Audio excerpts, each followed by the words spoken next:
किसी गांव में एक गरीब मौलवी रहता था। वो इस छोटे से गांव की इकलौती मस्जिद का इमाम था और नमाज के अलावा गांव के बच्चों को कुरान भी पढ़ाता था, जबकि इसकी बीवी गांव की बच्चियों को मदरसा पढ़ाती थी, जिससे उनका गुजर बसर हो जाता था। इनकी एक ही बेटी थी जो कि बहुत खूबसूरत थी। इसकी खूबसूरती के चर्चे दूर दूर तक फैले हुए थे और यही बात गांव के चौधरी साहब के बेटे तक भी पहुंच गई। इसने मौका की तलाश शुरू कर दी कि किसी तरह एक बार इस हुसैन लड़की को देख ले, आखिर वो है क्या बिला। एक दिन वो मौलवी साहब के घर चला गया कि कुछ नियाज वगैरह देने के बहाने मौलवी की बेटी का दीदार हो जाएगा, और इस तरह वो अपने मकसद में कामयाब हो गया। जब इमाम साहब मस्जिद में नमाज पढ़ा रहे थे तो उसने दरवाजे पर दस्तक दी और मौलवी की बेटी की आवाज आई। कौन? इसने कहा कि इसके पास कुछ सामान है जो चौधरी साहब ने भेजा है, वो ले लें। लड़की ने कहा कि अब दरवाजे में रख दे, मैं उठा लूंगी। उसने सामान रखा और वही इंतजार करने लगा। जब लड़की ने समझा कि सामान रखने वाला चला गया है तो इसने सामान उठाने के लिए दरवाज़ा खोला तो इस लड़के ने इसे देख लिया। देखा ही नहीं बल्कि इस पर आशिक हो गया और वहीं अपना दिल दे बैठा। लड़का घर आया और जिद पकड़ ली कि उसने शादी करनी है तो मौलवी की बेटी से ही करनी है। चौधरी साहब इस रिश्ते के हक में नहीं थे। उन्होंने बेटे से कहा कि मैं जाकर मौलवी साहब से बात करता हूँ। चौधरी साहब आए और मौलवी से कहा कि मेरा बेटा शराब पीता है, जुआ खेलता है और हर बुराई है इसमें। मैं अपने बेटे के लिए आपकी बेटी का रिश्ता मानने आया हूँ। अगर आप इनकार करेंगे तो मैं हंसी खुशी चला जाएगा। ये ना सोचना कि मेरी नाराजगी आपकी जिंदगी में कोई खलल डालेगी। अब जाहिर सी बात है मौलवी साहब ने इनकार ही करना था। चौधरी साहब घर गए और बेटे से कहा कि मौलवी ने इनकार कर दिया है और दोबारा कभी इस गली से भी ना गुजरना। लेकिन लड़के को बहुत गुस्सा आया कि इतनी दौलत, इज्जत और शोहरत के बावजूद मौलवी ने ये रिश्ता कैसे ठुकरा दिया। मैं जरूर इंतकाम लूंगा। और उसने दिल में इंतकाम की ठान ली। उधर मौलवी साहब की बेटी बीमार हो गई और इससे पेट में दर्द शुरू हो गया। पहले तो वो घरेलू टोटकों से इलाज करते रहे, लेकिन जब बेटी का पेट फूलने लगा तो वो गांव के वाहिद हकीम के पास चले गए। उस वक्त अल्ट्रासाउंड वगैरह और जदीद आलात तो थे नहीं।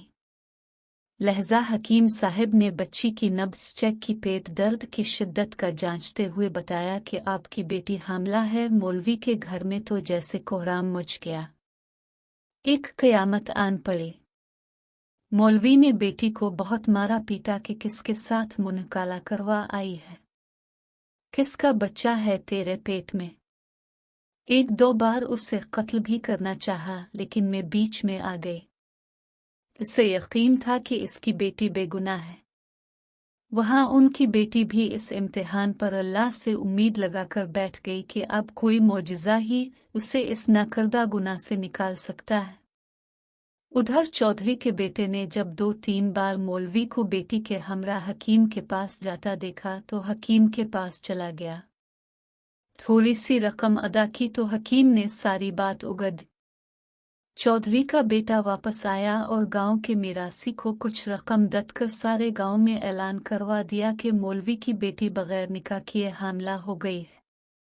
गांव की औरतें मौलवी के घर आने लगी और पूछने लगी कि ऐसा क्या हो गया कि बेटी को ये गुनाह करना हरा, इसकी शादी क्यों ना करवा दी, किसके साथ मुनकाला किया। गरज जितने मुंह इतनी बातें। गांव की पंचायत ने मौलवी साहब से इमामत वापस ले ली और उन्हें 1 माह का वक्त दे दिया कि वो अपनी रहाइश का बंदोबस्त किसी और गांव में कर ले। गांव वालों ने भी अपनी बच्चियों को मौलवी की बीवी के पास भेजना छोड़ दिया। हर तरफ से मौलवी साहब परेशानियों में घेरे जा चुके थे, उन्हें कोई रास्ता दिखाई नहीं दे रहा था। एक दिन वो परेशानी के आलम में बैठे थे कि दरवाजे पर दस्तक हुई। जाकर दरवाज़ा खोलो तो सामने एक खूबरू नौजवान खड़ा था। अंदर आने की इजाज़त तलब की तो मौलवी साहब परेशानी के आलम में कुछ सोचने लगे। लड़का समझ गया और अपना तारुफ करवाया कि मैं आपका शागिर्द, बचपन में अब से कुरान पढ़ा है, फलां शख्स का बेटा हूँ और बराबर वाले गांव से आया हूँ। मौलवी साहब ने पहचान लिया और उसे अंदर ले आए। इसने अपने आने का मकसद बताते हुए कहा कि उसे मालूम हुआ है कि आपकी बेटी के साथ ये माजरा पेश आया है। मज़ बताया कि वो शहर से हिकमत को कोर्स मुकम्मल करके आया है और गांव में हिकमत खाना बनाने का इरादा रखता है, लेकिन आते ही इससे इस बात का इल्म हुआ तो उसे यकीन नहीं आया कि यह वाकया सच है और वो इसका राज मालूम करने पहुंच गया। मौलवी साहब को भी कुछ उम्मीद सी नजर आने लगी। इस लड़के ने मौलवी साहब की बेटी की नब्ज देखी, कुछ तफसीलात पूछे और फिर कुछ सोचते हुए मौलवी साहब से एक बकरे और एक कुत्ते का बंदोबस्त करने को कहा, जबकि लड़की को दिन का खाना खाने से मना किया और भूखा रहने को कहा। इसकी बात पर अमल करना पड़ा मौलवी साहब, और करते भी किया, डूबते को तिनके का सहारा। रात तक सारा बंदोबस्त कर दिया। लड़के यानी हकीम ने गांव की कुछ मुअज़्ज़ज़ औरतों को भी बुलवा लिया और उनसे बकरे का गोश्त पकाने को कहा। जब गोश्त पक चुका तो इस लड़के ने लड़की से कहा कि पेट भर कर गोश्त खाए। लड़की भी सुबह से भूखी थी, जी भर कर गोश्त खाया। जब लड़की ने गोश्त खा लिया तो इस वक्त तक महल्ले के कुछ मजीद लोग भी मौलवी के घर के बाहर जमा होने शुरू हो गए कि यहाँ क्या माजरा चल रहा है। इस लड़के ने मौलवी साहब की बेटी को बुलवाया और दूसरे कमरे में ले गया जहाँ उसने पहले से कुत्ता ज़बह करके रखा हुआ था। इस लड़की को बताया कि जो गोश्त उसने खाया है वो इसी कुत्ते का गोश्त था। बस फिर क्या था, लड़की ने उल्टियाँ शुरू कर दी और जो कुछ खाया था सब बाहर आने लगा। कुछ ही देर में उसके पेट से उल्टी के जरिए एक मेंढक भी बाहर निकल आया, जिसे सब महल्ले वालों ने अपनी आंखों से देखा।